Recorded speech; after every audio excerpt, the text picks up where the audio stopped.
My name is Juan Carlos Espinosa. I'm the Associate Dean of the Honors College at Florida International University.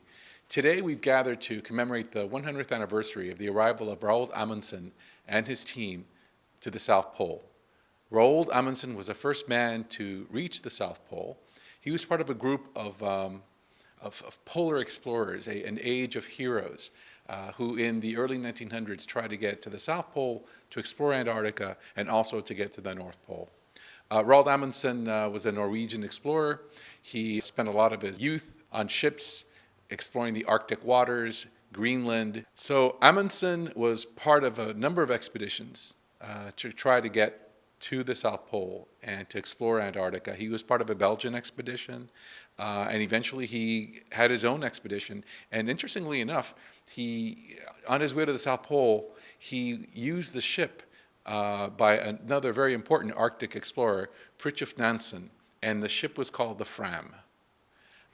A lot of his crew thought that he was heading north. So when the ship got to Madeira, he told his crew that no, we're actually going to go to Antarctica and we're going to go to the South Pole. He also sent a telegram to his main competitor, Scott. Scott was British, and he was another one of those great polar explorers. So Amundsen, I wouldn't say he played a trick, but Amundsen used the element of surprise to get a little further ahead. Amundsen made it to the Antarctic coast off the Ross Island, the Ross Island shelf, and he landed at a place called Whales Bay. He tried to get to the South Pole in a different way than others had tried. For example, a lot of the other expeditions had used horses and had used big fur jackets. Well, what Amundsen decided to do is he was going to go native. So he brought sled dogs, and he wore the kinds of clothing, the leather clothing that Eskimos wear, that the Inuit wear in the north. And he was able to make it to the South Pole. Scott was also racing toward the South Pole. And he got there not too long after Amundsen had started returning to the coast. When he got there, Scott, heartbroken, we're sure he was heartbroken, saw the tent and saw the Norwegian flag and a note. Well, Scott and his men never made it back. They died on the return trip.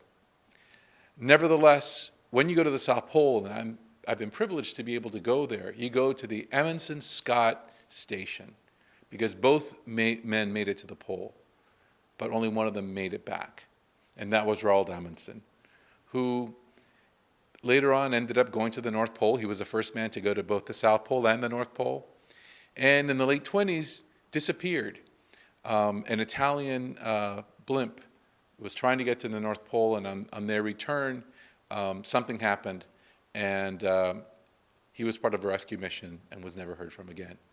But forever, Roald Admundsen will be known as the first man who made it to the South Pole, an intrepid polar explorer.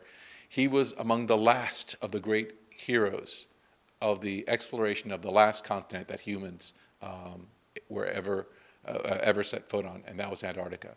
And today we mark 100 years.